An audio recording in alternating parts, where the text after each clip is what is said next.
नमस्कार विद्यार्थी मित्रांनो, तुमच्या सर्वांचं स्वागत आहे एमपीएससी फॅक्टरीच्या युट्यूब प्लॅटफॉर्मवर. मित्रांनो, आज आपल्याला महत्त्वाचे 5 बदल बघायचे आहेत. हे 5 बदल कोणते आहेत? तर नुकतंच जे आयोगानं शुद्धीपत्र काढलं होतं की इथून पुढे आपली जी परीक्षा ही असणार आहे ही ऑफलाईन स्वरूपात होणार आहे. पण अजूनही विद्यार्थ्यांच्या मनामध्ये भरपूर साऱ्या शंका आहेत की सर आम्ही त्यासाठी नवीन फॉर्म भरायचा का, किंवा सर आम्ही त्यासाठी नवीन फीस भरायचा का, किंवा ज्यांनी फॉर्म भरला होता त्यांनी सेंटर सिलेक्शन म्हणजेच केंद्र कसं निवडायचं, कारण ऑफलाईन परीक्षा होणार आहे. म्हणजे पूर्व परीक्षा जी असते ती आपल्या महाराष्ट्रामध्ये 37 जिल्ह्याच्या ठिकाणी होत असते, लक्षात ठेवायचं. मग हे जे जिल्हे आहेत हे कुठे येतात किंवा काय करावं लागतं हे आपण सविस्तर पाहणार आहोत. व्हिडिओ शेवटपर्यंत बघा, कारण तुमच्यासाठी अत्यंत त्यामध्ये महत्त्वाचा घटक मी सांगणार आहे, तो लक्षात ठेवायचा. मग यामध्ये ज्या महत्त्वाच्या तारखा आहेत किंवा फॉर्म कसा भरायचा आहे, किंवा अजून सुद्धा ज्यांनी फॉर्म भरला नव्हता, कारण आयोगानं तारीख बदललेली आहे आणि पूर्व परीक्षा असेल किंवा मुख्य परीक्षा सुद्धा असेल, लक्षात ठेवायचं. पण जी शेवटची तारीख होती सुद्धा ती सुद्धा बदललेली आहे. म्हणजे सविस्तर आयोगानं काय काय चेंज केलेले आहेत ते आपण या ठिकाणी बघणार आहोत. व्हिडिओ शेवटपर्यंत बघा. आणि जे विद्यार्थी ज्यांनी फॉर्म भरला पण नसेल आणि ज्यांनी भरला असेल अशा दोघाही कॅटेगरीच्या विद्यार्थ्यांनी हा व्हिडिओ सविस्तर पहा, जेणेकरून तुमच्या मनामध्ये कुठली शंका असेल ही या ठिकाणी क्लिअर होणार आहे, लक्षात ठेवायचं. त्याचबरोबर लक्षात ठेवा, जी आपली एकलव्य नावाची बॅच आहे ज्यामध्ये आपण सविस्तर पूर्व परीक्षा तसेच जी मुख्य परीक्षा होणार आहे हे दोन्हीही जे काही कोर्सेस आहेत फक्त आपण एवढा फीजमध्ये देत आहोत. तुम्हाला कोणत्याही प्रकारची अडचण असल्यास तुम्ही या व्हॉट्सअप क्रमांकावर संपर्क साधू शकता, बॅच बद्दल माहिती सुद्धा घेऊ शकता. विद्यार्थी मित्रांनो, तुमच्या तयारीसाठी आम्ही सुद्धा तुम्हाला त्या ठिकाणी मदत करणार आहोत. यामध्ये यशस्वी मार्गदर्शक आहेत, तुम्हाला पूर्णपणे म्हणजे ओव्हरऑल सिलेबस आपण या ठिकाणी कव्हर करणार आहोत. जीएसचा कोणताही विषय असेल, पूर्वचा असेल किंवा मुख्यचा असेल, हे सविस्तर या ठिकाणी होणार आहे. लक्षात, त्यामुळं काही जरी असल्यास तुम्ही इथे संपर्क साधून त्याची माहिती घेऊ शकता. आता लक्ष द्या, आयोगाने जे नोटिफिकेशन काढलं होतं त्याबद्दल आपण थोडक्यात माहिती घेऊया.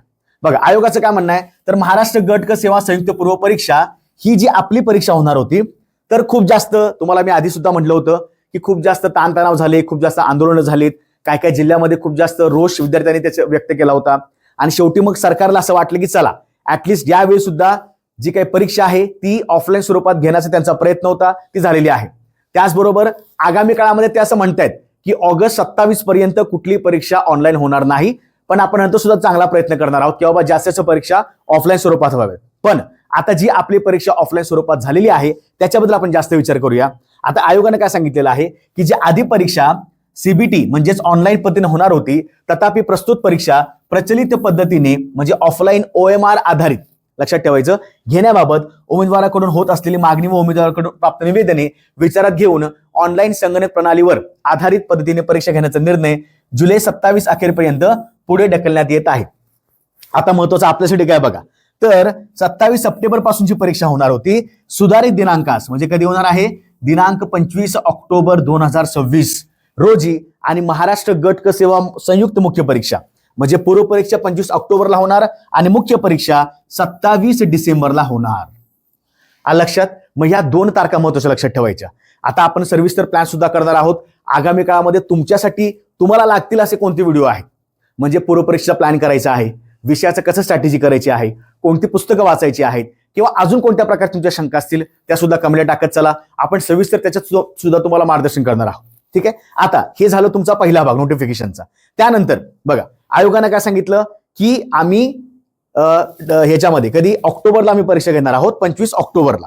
पण आता बऱ्याचशा विद्यार्थ्यांनी 17 जुलै पर्यंत लास्ट डेट म्हणून काय केलं होतं, फॉर्म गडबडीमध्ये भरले होते, किंवा काही विद्यार्थ्यांना खूप सर्व्हरचा प्रॉब्लेम येत होता.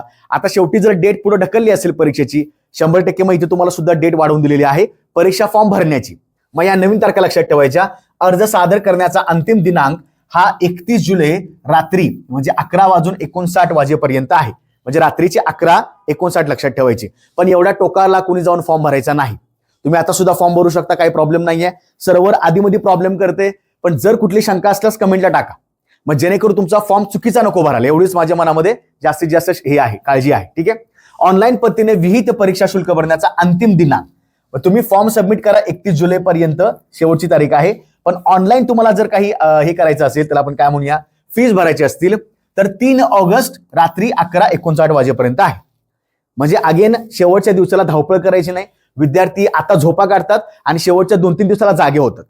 त्यामुळे आता असेल तर आता पटकन फॉर्म भरून घ्या, काही प्रॉब्लेम नाहीये. आता खाली दिले बघा, चलनाद्वारे परीक्षा शुल्क भरण्याची सवलत बंद करण्यात आली असून आता तुम्हाला चलन प्रिंटआउट मारा ते भरून बँकेत जाऊन सबमिट करा, ते सगळं बंद केलेलं आहे. उमेदवारांनी फक्त ऑनलाईन पद्धतीनेच, म्हणजेच काय, डेबिट कार्ड असेल, क्रेडिट कार्ड असेल, नेट बँकिंग असेल किंवा UPI असेल, शुल्क भरणं आवश्यक आहे. आता विद्यार्थ्यांचे जे मेसेजेस येत आहेत त्यांचं असं म्हणणं आहे की सर, डेबिट कार्ड आणि सध्या UPI न व्यवस्थित फॉर्म भरला जातो, पटकन फीस सबमिट होऊन जातात. मग काय टेन्शन घ्यायचं नाहीये. डेबिट कार्ड कुठलंही चालेल. डेबिट कार्ड नॅशनल बँकेत चालेल. तुम्ही त्याचा नंबर टाका, त्याचा CVV टाका, व्यवस्थित OTP क्रमांक वगैरे टाका आणि फीस भरून घ्या व्यवस्थित. ठीक आहे, या आयोगाने सांगितल्या प्रकारे आहे. पण मग आता प्रश्न असा पडतो की एवढी माहिती झाली म्हणजे पुरेशी आहे का? तर अजिबात नाही. तुम्हाला हे माहिती पाहिजे केंद्र निवडायचं कसं आहे. आता ज्यांनी ऑलरेडी फॉर्म भरला होता, फॉर एक्झाम्पल 17 जुलैची वाट बघून ज्यांनी असं वाटलं की सर आम्ही 14 जुलैलाच फॉर्म भरलेला आहे, सर आम्ही 3-4 जुलैलाच फॉर्म भरलेला आहे, आता त्यांनी तर त्यावेळी सेंटर निवडलं नसेल, कारण का त्या सेंटरचा ऑप्शन नव्हताच. त्या आयोगाने काय सांगितलं होतं की तुमचा पत्र व्यवहाराचा जो पत्ता आहे त्यानुसार तुम्हाला तुमचं सेंटर मिळणार आहे. म्हणजे आयोगाच्या डोक्यात आधी काय होतं, आम्ही ऑनलाईन परीक्षा घेणार, पण विद्यार्थ्यांनी तो सगळा त्यांचा डाव हाणून पाडला. आता ऑफलाईन स्वरूपात परीक्षा होणार आहे, म्हणजे प्रत्येकाला सेंटर निवडावं लागेल. मग असं आहे का की बाबा सेंटर निवडावंच लागेल, कंपल्सरी आहे, नाही चुकून निवडले तर काय होणार हे आपण सविस्तर बघणार आहोत. म्हणून व्यवस्थित व्हिडिओ पाहायचा आहे. सगळ्यात पहिली महत्वाची गोष्ट ती म्हणजे काय सांगितलेलं आहे बघा, जिल्हा केंद्र निवड. आणि मी सांगत नाहीये, हे आयोगानं सांगितलेलं आहे. काय सांगितलेलं आहे तर ही जी परीक्षा आहे ही ऑफलाईन स्वरूपात होणार आणि ती 37 जिल्हा केंद्रावर घेण्यात येणार आहे, जी पारंपरिक पद्धतीने आपण घेतो तशी आयोग. त्याच्यानंतर नव्याने अर्ज सादर करणाऱ्या उमेदवारांनी अर्ज सादर करतानाच जिल्हा केंद्राची निवड करणे आवश्यक आहे. आता हे नव्यानं कोण म्हणजे ज्यांनी फॉर्म भरलाच नव्हता, ज्यांनी फॉर्मच भरला नव्हता, ऍप्लिकेशन सबमिटच केलं नव्हतं, जे आताचे विद्यार्थी ज्यांना आता असं वाटते सर आम्ही सुद्धा फॉर्म भरून घेतो, म्हणजे ज्यांनी काहीच नव्हतं केलं, फक्त प्रोफाईल तयार करून ठेवलेली आहे पण काहीच नाही केलं, मग त्यांच्यासाठी लक्षात ठेवायचं, आता अर्ज करताना तिथं तुम्हाला सेंटर सिलेक्शनचा ऑप्शन येणार आहे. काही काळजी करायची गरज नाही. आणि ज्यांनी आधीच फॉर्म भरला होता, म्हणजे 17 जुलैच्या आधीचाच तो काही टार्गेट आपण ठेवून केलं होतं, त्यांच्यासाठी सुद्धा मी नव्याने सांगेन. आता लक्ष द्या, ज्यांनी नव्यानं फॉर्म भरणार आहेत त्यांच्यासाठी सेंटर सिलेक्शन करणं गरजेचं आहे. त्याचबरोबर आयोगाने काय सांगितलेलं आहे बघा, तर कसं करायचं आहे, जिल्हा केंद्राची निवड करत असताना ऑनलाईन अर्ज प्रणालीच्या उमेदवारांच्या प्रोफाईलला जायचं, आपलं ओपन करायची, म्हणजे मला सविस्तर व्यवस्थित सांगणार आहे, काय काळजी करू नका. माय अकाउंटला क्लिक करा. हे माय अकाउंट कुठे ते सुद्धा तुम्हाला मी दाखवतो. या सदराखाली प्रस्तुत परीक्षेच्या जाहिरातीसमोर उपलब्ध करून देण्यात आलेल्या व्ह्यू बटनला क्लिक करा. मग सेंटर सिलेक्शनला क्लिक करा आणि सेंटर सिलेक्शनला क्लिक केल्यावर तुम्हाला ज्या जिल्ह्यामध्ये सेंटर येऊ असं वाटत असेल तो जिल्हा निवडा. सुरुवातीला समजा अकोला असेल किंवा अजून कुठले, कारण अल्फाबेटिकली असतात. सुरुवातीला अल्फाबेटिकली A चालू होतं, मग ABCD असं खाली Z पर्यंत जे काय असेल ते असणार आहे. 37 जिल्ह्यांची नावं असणार आहेत. तुम्हाला जो जिल्हा वाटतोय तो तुम्ही व्यवस्थित निवडा. आता लक्ष द्यायचं, जर समजा गडबड असं होऊ शकता, समजा आता K नावावरनं समजा एक जिल्हा आहे कुडाळ आणि एक जिल्हा आहे कोल्हापूर समजा. आता तुम्हाला कोल्हापुरात सेंटर निवडायचं आहे, पण चुकून तुम्ही कुडाळ निवडलं, याचा अर्थ काय, तुमचं सेंटर कुडाळला येणार. म्हणून सेंटर सिलेक्शन करत असताना अजिबात गडबड करायची नाही. काय काय जिल्हे सरसकट लागून असतात, एक्झॅक्टली कळत नाही की काय चाललंय. जसं की आता अ वरनं काही जिल्हे आहेत, S वरनं काही जिल्हे आहेत. मग लक्षात ठेवायचं की ही अशी गडबड करू नका. K वरनं काही जिल्हे आहेत, मग निवडायचं असतं कोल्हापूर, चुकून स्क्रोल खाली येतो आणि कुडाळ सिलेक्ट करत असतो. मग असल्या अजिबात म्हणजे थोडं केअरलेस वागू नका व्यवस्थित, कारण तुम्हाला त्या ठिकाणी जाऊन परीक्षा द्यावी लागेल, तुमचा स्वतःचा खर्च करावा लागेल. आणि हे सगळं झाल्यावर अप्लाय आणि सबमिट करा. वरील प्रमाणे जिल्हा केंद्र निवडीची कार्यवाही दिनांक 19 जुलै 26 रोजी दुपारी 2 वाजल्यापासून ते दिनांक 31 जुलै 26 रोजी रात्री, म्हणजे जो शेवटचा आपला फॉर्म डेट आहे तीच आयोगाने डेट पकडलेली आहे. म्हणजेच काय, तर आता तुम्हाला जिल्हा निवडीचा म्हणजे सेंटर सिलेक्शनचा ऑप्शन येतो दोन्ही विद्यार्थ्यांना. ज्यांना नवीन फॉर्म भरायचा आहे, ज्यांनी आधीच फॉर्म भरला होता, त्यांना फक्त आता जाऊन त्यांच्या प्रोफाईलला सेंटर सिलेक्शन करायचं आहे. फीज वगैरे काही भरायची गरज नाही. हा एक तुमच्या डोक्यात खूळ बसले की सर आता मी पुन्हा अप्लाय करतो, पुन्हा काय चाललंय, पुन्हा तुम्ही ऑलरेडी फॉर्म सबमिट केलेला आहे, तुमच्याकडनं सगळे कार्यवाही झालेली आहे, तुम्ही कशाला परत फीस भरायला लागलाय आणि फीस ऑप्शन येतच नाही. तुम्हाला फक्त सेंटर सिलेक्ट करायचं आहे. ज्यांनी नवीनच फॉर्म भरणार असतील, ज्यांना नवीनच अप्लाय करायचं असेल त्यांनी फीस भरावी लागेल. म्हणजे तुमच्या एका फॉर्मला तुम्हाला एकदाच फी घेते, लक्षात ठेवायचं. ओके, त्यामुळे व्यवस्थित बघा. आता काय सांगितलेलं आहे, पूर्ण करणं अनिवार्य आहे. फक्त जिल्हा केंद्राची निवड करणाऱ्या उमेदवारांना पुन्हा परीक्षा शुल्क भरण्याची आवश्यकता हे आयोगाने सांगितलेलं आहे. काय सांगितलेलं आहे, कशाला पुन्हा भरायची गरज आहे, काय पैसे जास्त झालेत का, 294 किंवा 394 रुपये फीस लागतात. म्हणजे म्हणण्याचा उद्देश काय, तुम्ही जर ऑलरेडी एकदा फीस पे केली असतील आता फक्त सेंटर सिलेक्शन करायचं असेल, फक्त तुम्हाला काय करायचं आहे, जिल्हा केंद्र निवडायचं आहे, बस. बाकी काही करायचं नाही. अप्लाय करायचं, सबमिट करून टाकायचं. ठीक आहे. ओके. वरीलप्रमाणे जिल्हा केंद्रीय निवडीची प्रक्रिया पूर्ण न केल्यास, आता समजा तुमच्याकडनं राहून गेलं, असं काही तो राहणार नाही, कारण आपण सविस्तर व्हिडिओ घ्यायला लागलोय. अजून आपल्याला 10 दिवस शिल्लक आहेत आपल्या शेवटच्या डेटला. त्यामुळे गडबड करू नका, पटकन भरून सुद्धा टाकू शकता आता 1-2 दिवसामध्ये. जर समजा तुम्ही केंद्र निवडीची प्रक्रिया पूर्ण केली नाही, तर अर्जामध्ये दिलेल्या पत्र व्यवहाराचा पत्ता, आठवते का? पत्र व्यवहार 2 प्रकारचे असतात, म्हणजे तुमचे पत्ते. एक असतो परमनंट ऍड्रेस, म्हणजे कायमचा पत्ता. त्याच्या खाली असतो तुमचा पत्र व्यवहाराचा पत्ता, म्हणजे करस्पॉन्डन्स ऍड्रेस. म्हणजे आयोगाने ही सुद्धा दखल घेतलेली आहे की जर समजा तुमच्याकडे न कळत चुकून राहिलंच, काय सेंटर सिलेक्शन करायचं राहिलं, जिल्हा केंद्र निवडायचं राहिलं, तर तुमच्या प्रोफाईलला जो पत्र व्यवहाराचा पत्ता असेल, तर तोच पत्ता त्याच ठिकाणी तुमचं सेंटर येणार आहे. पत्र व्यवहाराचा पत्ता विचारात घेऊन परीक्षेचे ठिकाण निश्चित करण्यात येईल.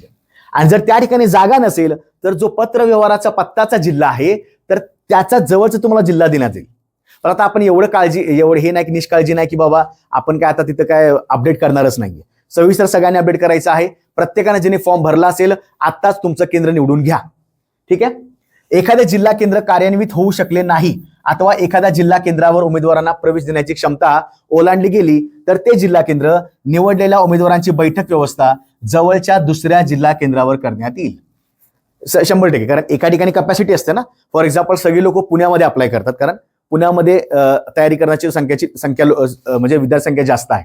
मग अशा ठिकाणी समजा जर खूप जास्त विद्यार्थी संख्येनं आले, त्या ठिकाणी सध्या जागा अवेलेबल नाहीये, तर पुण्याच्या जवळ जो कुठला जिल्हा असेल तो सुद्धा तुम्हाला देण्यात येईल. त्यामुळं जास्त वेळ लावू नका. जेवढा तुम्ही जास्त वेळ लावाल, तेवढं तुम्हाला दूरचं सेंटर येऊ शकतं. ठीक आहे. आणि जे लहान लहान जिल्हे आहेत, आपला जो जिल्हा असेल जवळचा, तो तुम्ही पटकन सिलेक्ट करून टाका, मग तुम्हाला नंतर प्रॉब्लेम नको. ठीक आहे. एकदा निवडलेल्या अथवा आयोगाने निश्चित केलेले जिल्हा केंद्र किंवा परीक्षा उपकेंद्र यामध्ये बदल करण्याची विनंती कोणत्याही कारणास्तव मान्य करण्यात येणार नाही. मग तुम्ही काही करा. तुम्ही खूप जास्त राष्ट्रपतीचा कोणतरी पाहुणा आहे, तुमचा कोणतरी काका मामा IPS आहे, किंवा तुमचा कोणतरी बाबा मामाचा भाऊ कोणतरी IPS आहे किंवा कलेक्टर, काही उपयोग नाहीये. तुम्ही जर एखादं सेंटर सिलेक्शन केलं, समजा तुम्ही केलं पुणे किंवा तुम्ही केलं सोलापूर, जे काय असेल, जसं तुम्ही सेंटर सिलेक्शन कराल तसंच तुम्हाला सेंटर सिलेक्शन मिळणार आहे, तुम्हाला सेंटर मिळणार आहे, किंवा तुम्हाला जवळचा जिल्हा सुद्धा मिळू शकतो जर त्या ठिकाणी मर्यादापेक्षा जास्त संख्या झाली असेल तर. पण नंतर तुम्हाला वाटलं नाही सर चुकलं माझं, मी सांगली टाकणार होतो, चुकून सोलापूर पडलं, आणि मी आयोगाला मेल केला की महोदय मला क्षमा असावी, माफी असावी, मला सांगली पाहिजे होतं, मी चुकून सोलापूर टाकलं. होणार नाही. त्यांच्या हातामध्ये कोणता कंट्रोल नाहीये. जे प्रोफाईल असेल हे ऑटोमेटेड सगळं सिस्टीम सगळी जनरेटेड असते. त्यामुळे ते काय घरी बसलेले नाहीत आपल्या की चला तुम्हाला कुठलं पाहिजे ते तुम्हाला टाकून देतो. त्यामुळे व्यवस्थित बघायचा व्हिडिओ की तुम्हाला ह्या ठिकाणी ह्या गोष्टी लक्षात ठेवायच्या आहेत. आता करायचं काय तर लक्ष द्या. मी दोघा विद्यार्थ्यांना सांगेन, ज्यांनी आधीच फॉर्म भरला असेल, फक्त सेंटर सिलेक्शन करायचं आहे, ही एक कॅटेगरी. आणि ज्यांनी फॉर्म आधी भरलाच नव्हता, आत्ताच भरला असेल, कारण का शेड्यूल डेट वाढलेली आहे, 31 जुलै तारीख वाढली ना, मग 31 जुलै तारीख वाढली तर तिथपर्यंत आपण फॉर्म भरू शकतो, काही प्रॉब्लेम नाहीये. सेंटर सिलेक्ट पण करता येतं, नवीन फॉर्म पण भरू शकता. हा नवीन फॉर्म म्हणजे कोण तर हे लक्षात ठेवा, ज्यांनी आधी फॉर्म भरला नव्हता. कदाचित त्यांना असं वाटलं की सर नाही ठीक आहे माझ्याकडनं होणार नाही, पण आता असं वाटतं की शक्यतो जागा वाढ होईल किंवा मला अजून जास्त त्याच्यामध्ये प्रॉब्लेम म्हणजे संवर्ग ऍड होतील, तर आता मी भरून ठेवतो. मी अजूनही सांगतो पुढं काही ठिकाणी जागा वाढू शकतात. मोठ्या फॉर एक्झाम्पल एक्साईज इंडस्ट्रीयलचं काय सध्या अपडेट नाहीये. एक्साईज फक्त रिक्त जागेचा अहवाल आला होता, त्याच्या पलीकडे अपडेट नाही.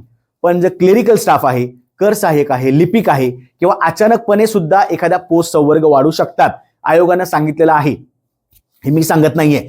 पूर्व परीक्षेचा निकाल लागेपर्यंत एखाद्या वेळी पोस्ट वाढतील, पदं वाढतील किंवा संवर्ग सुद्धा ऍड होऊ शकतात. त्यामुळं बिनधास्त फॉर्म भरून घ्या, पुढे गेल्यावर तुम्हाला प्रॉब्लेम नको. आलं लक्षात? चला, प्रोफाईल लॉग इन करायचे सगळ्यांना माहिती आहे. आता जे विद्यार्थी असे आहेत ज्यांनी कधीच त्यांनी प्रोफाईल काढली नसेल, तर आपल्या MPSC फॅक्टरीच्या युट्यूब प्लॅटफॉर्मवर प्रोफाईल कशी काढायची, प्रोफाईल काढत असताना कोणत्या गोष्टी लक्षात ठेवायच्या किंवा काय काय महत्त्वाचे डॉक्युमेंट्स लागतात, हे मी सविस्तर व्हिडिओ घेतलेला आहे, तो सुद्धा पाहू शकता. त्यात मी सविस्तर सांगितलेलं आहे प्रोफाईल निर्मिती, प्रोफाईल काढायची कशी, म्हणजे आपलं MPSCचं अकाउंट काढायचं कसं.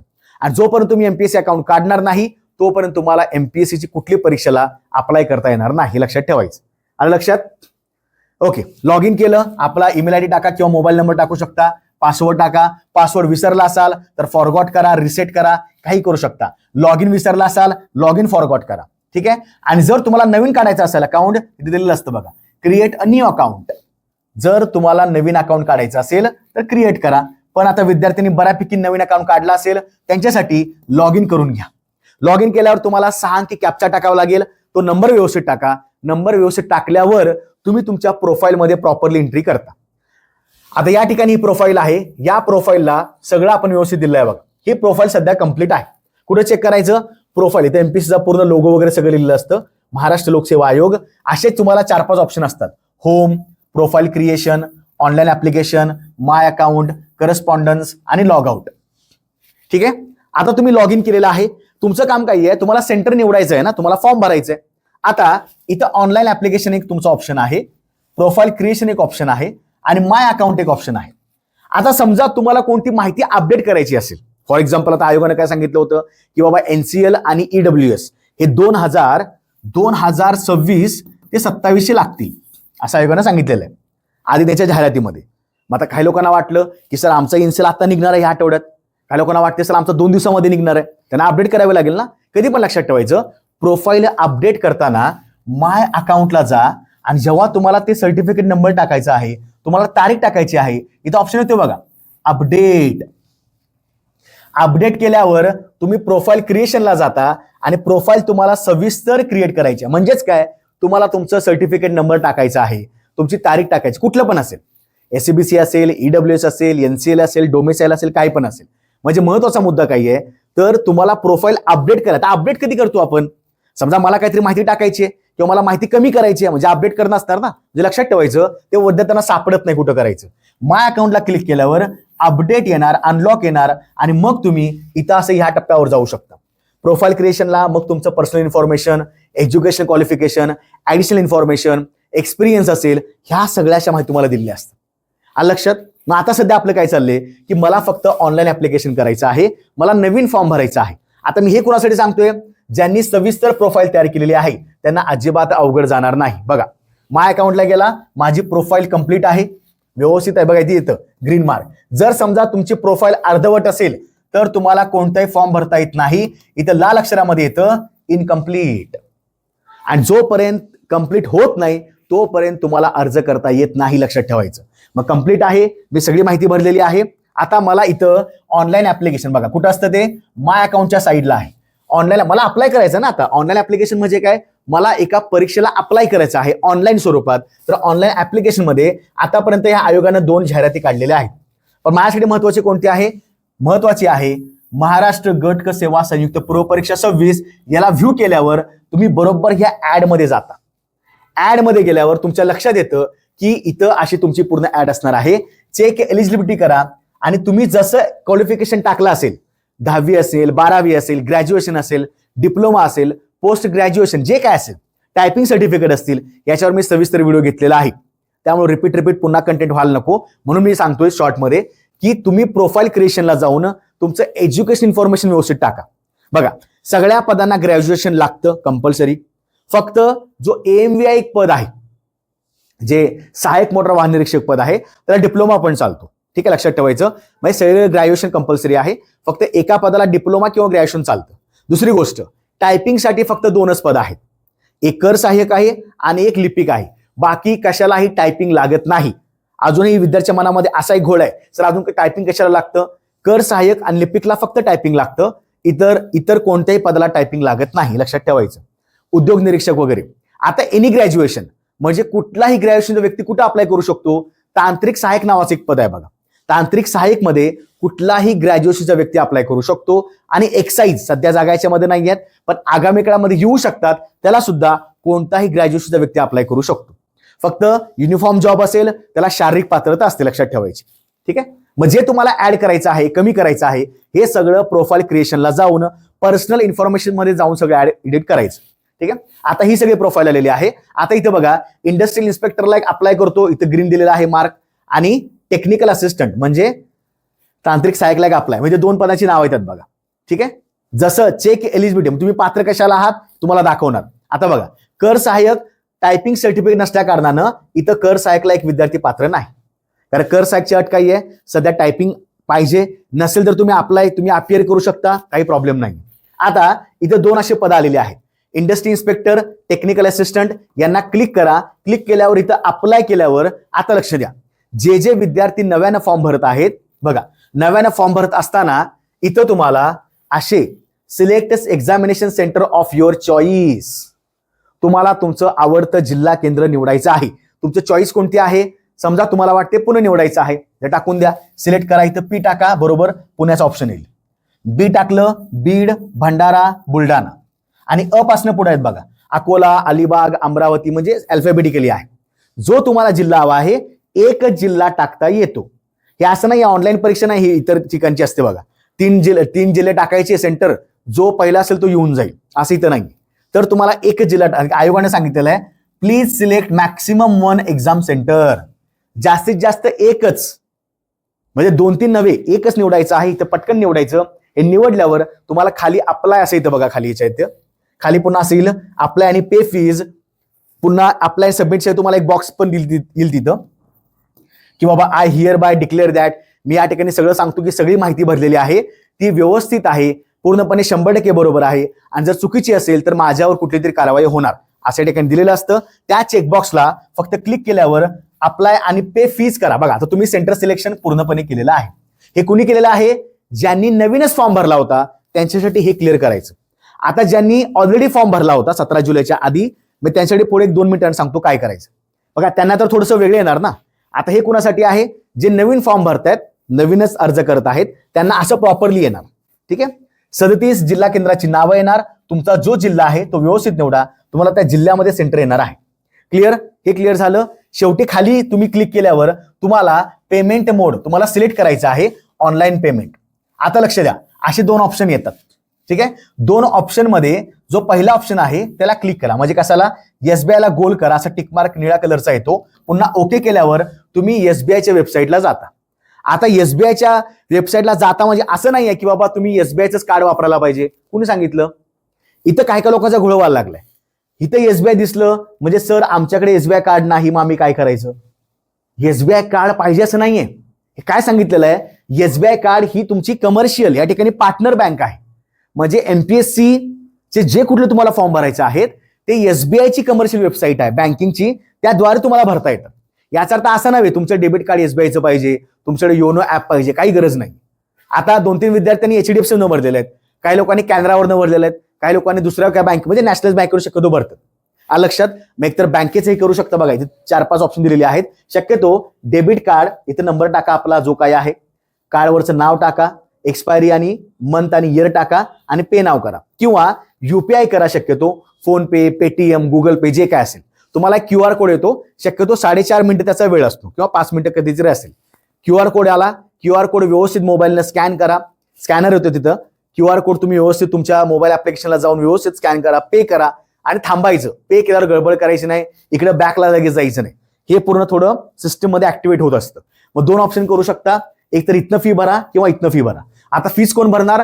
ज्यांनी नवीनच फॉर्म भरायचा आहे ते इथं फीस भरणार आहेत. त्यांनी आधी फॉर्म भरला नव्हता. आलं लक्षात? मी रिपीट करतोय. ज्यांनी आधीच फॉर्म भरला होता त्यांना पुन्हा फी भरायची गरज नाही, कारण त्याचा ऑप्शन येतच नाही. त्यांनी फक्त सेंटर निवडायचं आहे. हे नवीनसाठी मी सांगतो. हे सगळं झालं. आता इथं कॅटेगरीमध्ये असल्यामुळं 294 फी येते. जर तुम्ही ओपन मध्ये असाल तर 394 फीज आहेत. कॅटेगरीमध्ये 294 आहेत, लक्षात ठेवायचं. याच्या पलीकडे फीज जात नाहीत. 400 रुपये, 408 रुपये, हे काय चालले? आयोगानं फक्त 2च सांगितलेले आहेत. ओपनवाल्यांना 394, कॅटेगरीवाल्या सगळ्यांना 294. मग काहीला वेगळंच यायला लागले काही ऑप्शन, असं नसतं. पूर्व परीक्षेला वेगळ्या फीज आहेत, मुख्य परीक्षेला वेगळ्या फीज आहेत, लक्षात ठेवायचं. हे क्लिअर करा. ठीक आहे. 294 झालं. त्यानंतर जेव्हा तुम्ही हे पे कराल व्यवस्थित, तेव्हा पुन्हा व्ह्यूला जाऊन तुम्ही आता जो फॉर्म भरलेला आहे बघा, कोणता? महाराष्ट्र, ह्याच्या खाली असणार आहे ग्रुप C जो परीक्षेचा फॉर्म आहे, तर तुम्हाला दिसतं बघा इथं आताच म्हणजे फीज भरलेली आहेत. ऍप्लिकेशन ऑनलाईन SBI ई पे केलं, सक्सेस झालेलं आहे, म्हणजे तुम्ही फीज पूर्णपणे भरलेली आहे. पुन्हा इथे कॅन्सल करायचं, किंवा तुम्हाला असं वाटलं तर बघा इथं आता फी रिसिप्टचा ऑप्शन असा येतो. ह्याला क्लिक केलं तुम्ही त्या ठिकाणी सुद्धा फी रिसिप्ट डाउनलोड करू शकता. क्लिअर? हे कुणासाठी झालं? ज्यांनी नवीन फॉर्म भरायचा आहे त्यांच्यासाठी झालेलं आहे. ठीक आहे. आता माझा एक असा प्रश्न आहे की ज्यांनी आधीच फॉर्म भरला होता, 17 जुलैला आज डेट होती, 17 जुलैच्या आधीच फॉर्म भरला असेल त्यांच्यासाठी काय, तर लक्षात ठेवायचं त्यांच्यासाठी ही जी सगळी प्रोसिजर आहे कुठली बघा, लक्ष द्या, पुन्हा सांगतो. लॉग इन केलं, ऑनलाईन ऍप्लिकेशनला गेला, इथे गेल्यावर याला व्ह्यू केल्यावर पुन्हा त्याचा सगळीकडे फॉर्म निघला, त्यानं सगळा फॉर्म चेक केला. आता फॉर्म चेक केल्यावर त्याला या ठिकाणी असं दिसणार बघा, तो या ठिकाणी असा पॉइंटला येणार. ज्यानं आधीच फी भरली होती, आधीच फॉर्म भरला होता, त्याला फक्त आता केंद्र निवडायचं आहे, तर अशा प्रकारे ऑप्शन येतो, कारण त्याने आधीच फी भरलेली आहे, बरोबर. इथं व्ह्यू येणार, त्याला फक्त आता सेंटर सिलेक्शन करायचं आहे. सेंटर सिलेक्शन तुम्ही इथं करू शकता, ऍड करू शकता. याला क्लिक केल्यावर तुम्हाला पुन्हा त्या 37 जिल्ह्यांची जिल्हा केंद्राची अशी लिस्ट येणार आहे, त्यात तुम्हाला एक जिल्हा केंद्र निवडायचं आहे. बरं, तुम्ही जे जिल्हा केंद्र निवडताय तुम्हाला कळणार कसं कोणतं जिल्हा केंद्र निवडलेलं आहे, पडताळणी करण्यासाठी कधी पण लक्षात ठेवायचं, तुम्ही तुमच्या फॉर्म भरल्यावर व्ह्यू केल्यावर, आता ह्या विद्यार्थ्याने काय केलंय बघा, व्ह्यू जेव्हा त्यानं फॉर्म केला तेव्हा सगळी माहिती येते बघा. ऍडव्हाइस नंबर काय आहे, परीक्षेचं नाव काय आहे, शेवटची तारीख किती आहे बघा, महाराष्ट्र गट सेवा संयुक्त पूर्व परीक्षा 31 जुलै शेवटची तारीख आहे. आता यानं कोल्हापूर निवडलेलं आहे, म्हणजेच काय, तुम्ही जे कुठलं सेंटर सिलेक्शन निवडाल, जे सेंटर निवडाल ते तुम्हाला व्यवस्थित त्या ठिकाणी दिसणार आहे, म्हणजे पडताळून पाहू शकता.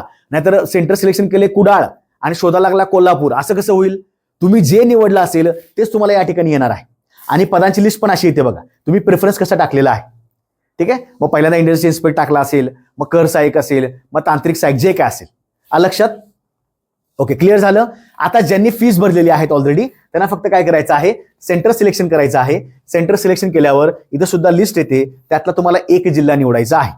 पुन्हा आता काही लोकांना असं वाटतं की सर नवीन आम्ही फॉर्म भरत आहोत, किंवा फॉर्म भरण्याच्या नवीन फॉर्म भरणारे विद्यार्थी लक्ष द्यायचं, नवीन फॉर्म भरत आहोत पण आताच आमचे डॉक्युमेंट्स आलेले आहेत, आमच्याकडे नवीन EWS आलेला आहे, आमच्याकडे नवीन NCL आता येणार आहे 2-3 दिवसात, डोमेसाईल आम्ही काढायला दिला होता तो सुद्धा 7-8 दिवसात येणार आहे. तर त्यांनी लक्षात ठेवायचं, त्यांनी अपडेट करून घ्या. प्रोफाईल अपडेट कशी करायची, अगेन माय अकाउंटला गेला, तिथं क्लिक केल्यावर प्रोफाईल क्रिएशनला इथे क्लिक केल्यावर तुम्हाला इथं सगळी प्रोफाईल अपडेट करता येते. हे कधी पण लक्षात ठेवायचं, ज्या ज्या ठिकाणी शारीरिक पात्रता आहे, जसं की AMVI ला शारीरिक पात्रता आहे, उद्योग निरीक्षकला शारीरिक पात्रता आहे, एक्साईजला शारीरिक पात्रता आहे, जसं त्यांनी दिलं असेल तसं तुम्हाला या ठिकाणी भरावं लागेल.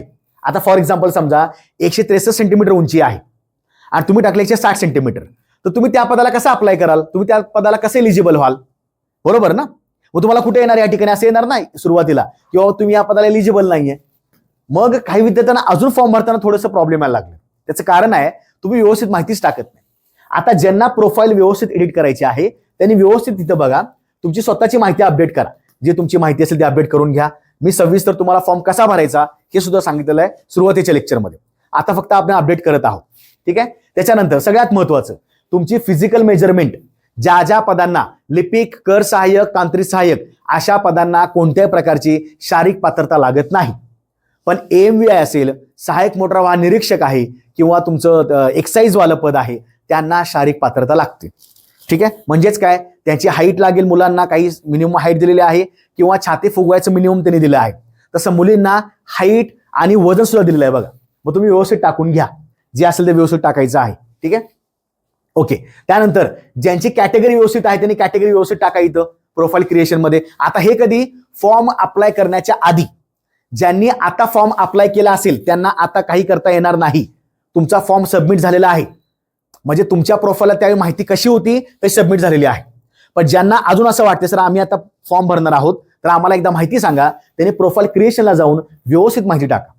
बघा त्यांनी काय काय सांगितलेलं असतं, कास्ट सर्टिफिकेट व्यवस्थित टाकायचं, नंबर टाकायचा, असेल तर येस, नसेल तर नो, तारीख असेल तर तारीख टाका, नसेल तर नाही. मला लक्षात ठेवायचं काय काय महत्वाचं आहे बघा. कास्ट सर्टिफिकेट, जातीचा आपलं काय प्रवर्ग आहे तो सिलेक्ट करा, येस केल्यावर तुम्हाला इथं त्याचा नंबर टाकावा लागेल, तुम्हाला इथे त्याची तारीख टाकावी लागेल. त्याच्यानंतर डिसेबिलिटी आहे का, दिव्यांग व्यक्ती कोण आहे का, उमेदवार आहे का, असेल तर येस टाकायचं, पुन्हा नंबर टाकावा लागेल, तारीख टाकावी लागेल. स्पोर्ट्स पर्सन आहे का, खेळाडू, विशेष प्रावीण्य खेळाडू आहे का, असेल तर येस, नसेल तर नो. माई सैनिक आहात का, असेल तर येस. येस जिथं जिथं येस म्हणाल, येस म्हटल्यावर तुम्हाला त्याचं काय, अरे साधी गोष्ट आहे, तुम्ही एका ठिकाणी भारताचा नागरिक आहात, तुम्ही हे परीक्षा पास झाला, तुम्ही कसं सांगता, तुमच्याकडे डॉक्युमेंट लागतं ना.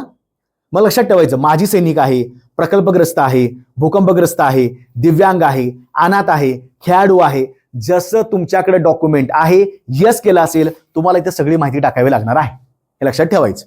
त्यामुळं विसरायचं नाही. माय सैनिक असाल येस माहिती टाकावी लागेल. बघा दिलेलं सगळं आहे. ओके. त्यानंतर सगळ्यात महत्वाचं, तुम्ही महाराष्ट्रामध्ये डोमेसाइल्ड आहात का, आता इथे लक्ष द्यायचं. जर त्यांनी सांगितलेलं आहे बघा, you will not be considered for reserved category post if you do not have Maharashtra domicile certificate. जर तुमच्याकडं महाराष्ट्र राज्याचं अधिवास प्रमाणपत्र नसेल तर तुम्ही तुमच्या कॅटेगरीनुसार जे तुम्ही आरक्षण सांगत आहात ते तुम्हाला क्लेम करता येणार नाही. म्हणजेच तुम्हाला ओपनचा कट ऑफ क्लिअर करावा लागेल, तुम्हाला ओपन मधनं गृहीत धरणार. हे त्यांनी मुद्दाम इथे सांगितलेलं बघा, you will not be consider for any reserved category including सगळ्याच कॅटेगरी. तुम्हाला कुठंही ते कन्सिडर करणार नाहीत. तुम्हाला टोटली ओपनचं मेरिट मारावं लागेल. म्हणून डोमेसाइल काढून घ्या. डोमेसाइल खूप जास्त महत्वाचं आहे. ठीक आहे. ओके. त्याच्यानंतर रिझर्वेशन आहे ऍडिशनल. कोणतं असतं ते, प्रकल्पग्रस्त आहे, भूकंपग्रस्त आहे आणि पदवीधर अंशकालीन आहे. ठीक आहे. असेल तर येस करा. तुम्हाला इथे पुन्हा त्याचा नंबर वगैरे सगळं टाकावं लागेल. आता इथे मी नो केलेलं आहे म्हणजे इथे कुठली माहिती शक्यतो येणार नाही, पण जर कुठलं येस टाकलं तुम्हाला इथे नंबर टाकावा लागेल. ठीक आहे. Then orphan reservation. एखादा व्यक्ती, एखादा उमेदवार अनाथ आरक्षणाचा क्लेम करत असेल, टाईप बी आहे, सी आहे, ए आहे, जे काय असेल इथं व्यवस्थित टाका. टाईप कोणता आहे, सर्टिफिकेट नंबर कोणता आहे आणि त्याची तारीख कधी आहे. आणि लक्षात ठेवायचं कधी पण जिथं जिथं असा रेड मार्क असेल, लाल स्टार असेल, तिथं तुम्हाला काही गोष्टी टाकणं बंधनकारक असणार आहे. हे लक्षात ठेवा. ठीक आहे. आणि आयोगाने सांगितल्याप्रमाणे लक्षात ठेवायचं, हे जे 2 डॉक्युमेंट आहेत बघा, ईडब्ल्यूएस, पुन्हा सांगतो, ईडब्ल्यूएस आणि एनसीएल, हे 2 डॉक्युमेंट आयोगाने सांगितल्याप्रमाणे 2026-27 लागतील. म्हणजेच ज्यांनी एनसीएल 2025 साली काढला असेल, जो 2028 सालापर्यंत चालणार आहे, त्यांना नवीन काढायची गरज नाही. ते हेच टाकू शकतात. कारण का 26-27 लागणार म्हणजेच काय, 28 पर्यंत हा व्हॅलिड आहे ना तुम्ही काढलेला. आता त्याने आत्ताच सांगितलेलं आहे, तुम्ही इथपर्यंत तुम्हाला काढायची गरजच नाहीये. शक्यतो एनसीएल लागणारे कोणकोणते हे आहेत, कॅटेगरी आहेत लक्षात ठेवायचं. एनसीएल लागतो कुणाकुणाला, तर पहिली गोष्ट एससीबीसी असेल, एसबीसी असेल. म्हणजे मी असं म्हणेन शक्यतो एससी, एसटी यांना सोडून आणि ईडब्ल्यूएस यांना सोडून सगळ्याच कॅटेगरींना शक्यतो एनसीएल लागतो. मग ज्यांनी बघा, आता ज्यांनी 23 साली काढला असेल, समजा ज्यांनी 23 साली काढला असेल त्यांचा 26 सालाला संपणार आणि तो संपलेला आहे. आता महिना कोणता, जुलै चालू आहे ना, 31 मार्च 26 ला संपला असेल, त्यांना नवीन काढावं लागणार. आणि ज्यांनी 24 ला काढला असेल, फॉर एक्झाम्पल बघा, कधीपर्यंत व्हॅलिड आहे, 27 पर्यंत व्हॅलिड आहे ना, 3 वर्ष. म्हणजेच काय, तो आयोगानं सांगितल्याप्रमाणे या तारखेचा झाला. ज्यांनी 25 ला काढला असेल 2025 ला, त्यांना पुन्हा काढायची गरज नाही. 28 पर्यंत लागू आहे. 28 पर्यंत कसं टेन्शन घ्यायचं. त्यांनी सांगितलं 26-27 द्या, आमचा 28 पर्यंत लागू आहे, काही टेन्शन घ्यायची गरज. आणि एनसीएल काही लोकांचे आता नवीन येतात, ज्यावर फोटो सुद्धा असतो काही ठिकाणी. मी एनसीएल काढलं 24 साली, माझ्या एनसीएलवर माझा फोटो नव्हता. काय लोकांचा नवीन अपडेट आहे त्यांच्यावर फोटो येतो. जे डॉक्युमेंट्स आहेत प्रोफाईलला जाऊन सगळे अपडेट करा. कारण तुम्ही आता जर निष्काळजीपणा केला तर तुम्हाला पुढे खूप जास्त प्रॉब्लेम होणार. पूर्व परीक्षा पास झाला, चांगला आहे. मुख्य परीक्षा पास झाला, चांगला आहे. मुलाखत तर नसते. डॉक्युमेंट व्हेरिफिकेशनला गेला, तुम्हाला तिथं बाहेर काढलं. का बाहेर काढलं, सर माझ्याकडे एनसीएल नाहीये, सर माझ्या डोमिसाईल नाहीये, सर मी ईडब्ल्यूएस ला अप्लाय केलं पण माझा निघलाच नाही. अशी कारणं सांगून चालत नाहीत. म्हणून आता व्यवस्थित गोष्टी करायच्या. ईडब्ल्यूएस व्यवस्थित, कारण आता आपल्याला अजून 10 दिवस आहेत. वाटत असेल काही दिवसात येणार आहे तर थोडे दिवस थांबा आणि पटकन अपडेट करून घ्या. लक्षात. त्यानंतर ज्यांना एज्युकेशन क्वालिफिकेशन अपडेट करायचं आहे बघा, हा तुमची वैयक्तिक माहिती झाली, ऍड्रेस क्लिअर झाला, इतर माहिती टाकली. आता क्वालिफिकेशन इन्फॉर्मेशन टाकायची. म्हणजे काय, तुमचं 10वी 12वी ग्रॅज्युएशन, डिप्लोमा, टायपिंग सर्टिफिकेट, हे सगळे इथे टाकत चला. इथे सिलेक्ट करत जायचं, सिलेक्ट करा इथं व्यवस्थित. आणि 10वी पासून पुढे टाकायचं असतं. 10वी 12वी डिप्लोमा, ग्रॅज्युएशन, पोस्ट ग्रॅज्युएशन, एखादा सर्टिफिकेट कोर्स केला असेल किंवा सर्टिफिकेट जर कुठलं केलं असेल तर. शक्यतो टायपिंग वाल्यांनी काय करायचं, जीसीसी, टीबीसी इंग्लिश 40 आणि मराठी 30 अपडेट करा. बघा, सेव्ह करा, सेव्ह करत चला, ऍड करत चला. जेव्हा जेव्हा सगळे ऍड कराल इथे सगळी लिस्ट येते बघा वरती, याच्यावरती सगळी लिस्ट येते बघा. पहिलं मी ऍड काय केलं, 10वीचं ऍड केलं, सगळी माहिती टाकली. नंतर मी ऍड काय केलं, 12वीचं ऍड केलं, सगळी माहिती टाकली. मी ग्रॅज्युएशन ऍड केलं, सगळी माहिती टाकली. आता असं पण वाटलं की सर सगळी माहिती टाकली पण माझी तारीख चुकलेली आहे. अरे मी ते दिसते ना तुम्हाला, इथे एडिटचा सिम्बॉल आहे. तुम्हाला वाटलं सर 12वी मला पूर्णपणे डिलीट मारायचं आहे, पूर्णपणे डिलीट पण मारायचं, दिसतं डस्टबिन, मला डिलीट. म्हणजे ऍड करता येतं, वजा पण करता येतं, काही करता येतं. प्रोफाईलला ह्या गोष्टी करता येतात, काही टेन्शन घ्यायचं नाही. आणि जर तुम्ही फॉर्म भरून टाकला असेल, आता तुम्हाला काही करता येणार नाही. ठीक आहे, तुमचा फॉर्म सबमिट झालेला आहे. हे फक्त मी कोणाला सांगतोय, ज्यांनी आता फॉर्म नवीन भरणार आहेत त्यांच्याकडे मी सांगतो, लक्षात ठेवायचं. ठीक आहे, येस. आता मला अजून एक गोष्ट क्लिअर करायला, लक्ष द्या सगळ्यांनी. पहिली गोष्ट म्हणजे बघा, मी 2 प्रकारची कॅटेगरी करतो. नवीन विद्यार्थी किंवा असं करूया आपण, जुने विद्यार्थी ज्यांनी आधीच फॉर्म भरला होता, म्हणजे आधीच फॉर्म भरलेला आहे. त्यांना फक्त काय करायचं, आता केंद्र निवडायचं आहे. आणि नवीन विद्यार्थी ज्यांनी आधी फॉर्म भरला नव्हता ते सध्या आता फॉर्म भरणार आहेत 31 जुलैपर्यंत. तारीख लास्ट आहे 31 जुलै. मी तुम्हाला तारखा पण सांगेन. ठीक आहे, आता लक्ष द्या. बघा, जुने विद्यार्थी त्यांना फक्त सध्या केंद्र निवडता येतं, बस. जुने विद्यार्थ्यांना केंद्र निवडता येतं. फीस भरली नसतील तर फीस सुद्धा भरता येते. पण आधी जर फी भरली असतील पुन्हा फीस भरायची गरज नाही. एकदाच फी भरायची असतात. जास्त पैसे झाले असतील तर कुठेतरी सेव्ह करा, कोणाला तरी दान करा. एकदाच फी भरायची आहे. जे नवीन विद्यार्थी आहेत त्यांना सगळा फॉर्म व्यवस्थित भरावा लागेल. लॉग इन करण्यापासून व्ह्यू करायचं, एमपीएससी गट क सिलेक्ट कर, सगळं करावं लागेल. मग सेंटर सिलेक्शन करायचं, अप्लाय करायचं, एसबीआय ऑनलाईन जे काय मग सांगितल्याप्रमाणे सगळं चेक केलं म्हणजे बघा त्यांना स्टेप बाय स्टेप तसं पुढे पुढे जावं लागेल. आता यांना फी भरावीच लागणार आहे, म्हणजे यांना सुद्धा 1 टाइम फीस भरणं आवश्यक आहे. ओपन 394 आणि कॅटेगरीमध्ये 294. क्लिअर झालं? हा पहिला टप्पा क्लिअर, बरोबर. आता बघा, ज्यांनी आधीच फॉर्म भरला होता, म्हणजे जुने विद्यार्थी आधीच फॉर्म भरला, 17 जुलैच्या आधीच भरला होता, त्यांना सध्या प्रोफाईल एडिट करता येते. पण एडिट करून उपयोग काय आहे? तुम्ही आधीच फॉर्म भरलेला आहे. इथून पुढे दुसरं जर कुठली परीक्षा आयोग घेत असेल, पुढची कुठली परीक्षा असेल, त्यासाठी तुम्हाला आता एडिट करून घेता येते. पण तुम्ही तर हा फॉर्म सबमिटच केला होता, तुम्ही ऑलरेडी फॉर्म सबमिट केला होता, म्हणजे आता तुमची प्रोफाईल एडिट करून तुम्हाला काही उपयोग नाही. उपयोग कधी होणार? जर तुम्हाला असं वाटलं, सर मी एनसीएल मी निघला नव्हता माझा, मी टोकन नंबर टाकला, आता मी अपडेट करू का? आता अपडेट करून घ्या, हरकत नाहीये. कारण तुम्हाला मुख्य परीक्षेला डॉक्युमेंट्स अपलोड करावे लागतात. आता कोणताही डॉक्युमेंट अपलोड करायची गरज नाहीये, ना कुठलं 10वी सर्टिफिकेट, 12वी सर्टिफिकेट, काहीच गरज नाहीये सध्या. ठीक आहे, नवीन विद्यार्थी आहेत त्यांनी अजून सुद्धा काही प्रोफाईलमध्ये काही महत्वाच्या गोष्टी राहिल्या असतील, प्रोफाईल क्रिएट करत असताना किंवा प्रोफाईल तुमची अपडेट करून घ्या.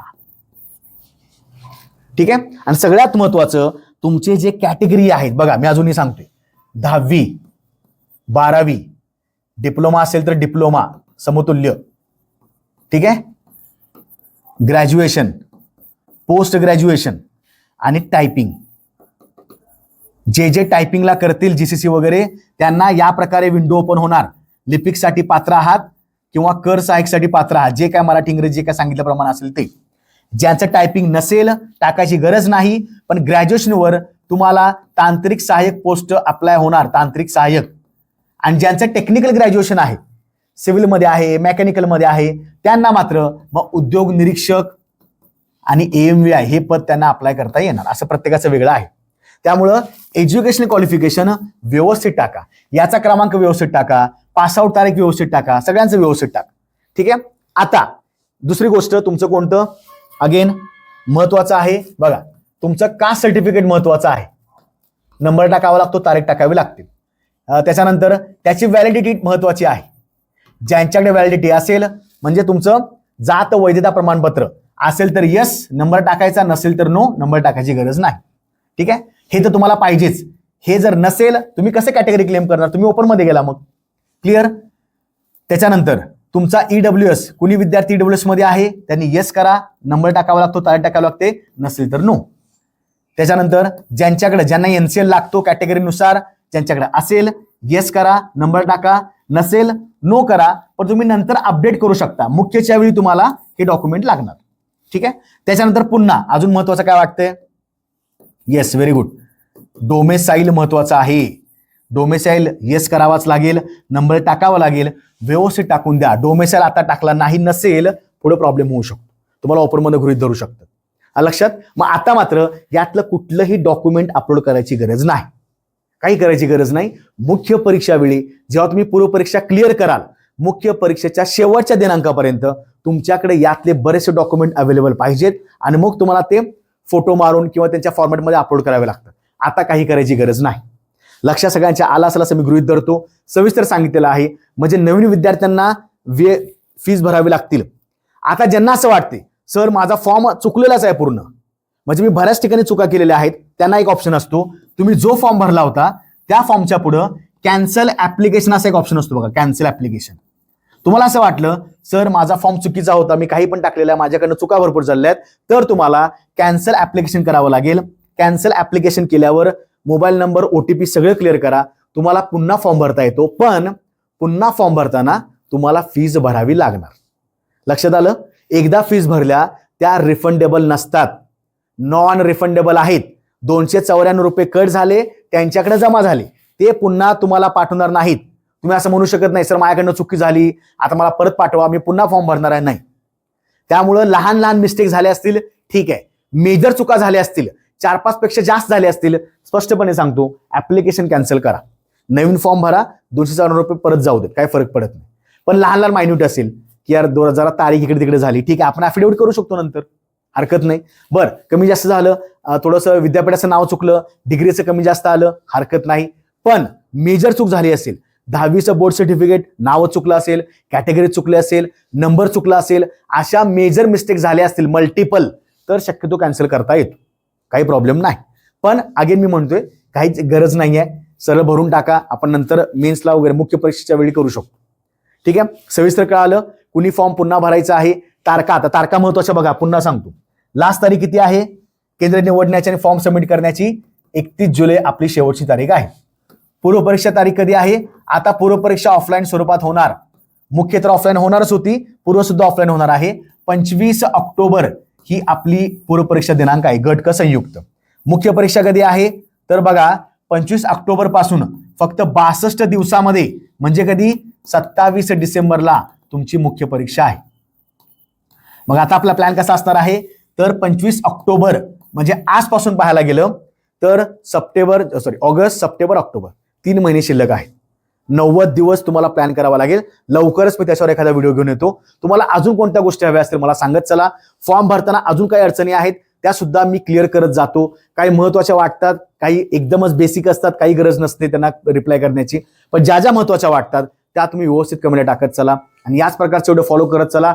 MPSC फॅक्टरीवर आपण दर्जेदार व्हिडिओज घेत आहोत, अपडेट्स बद्दल माहिती देत आहोत.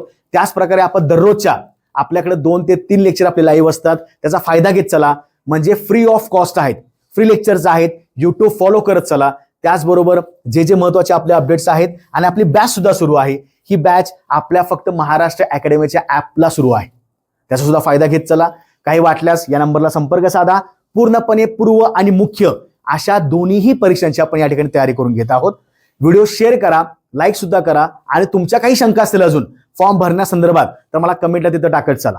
पुन्हा आपण वेगळ्या व्हिडिओ भेटणार आहोत. काळजी घ्या, अभ्यास चांगला करा. जय हिंद.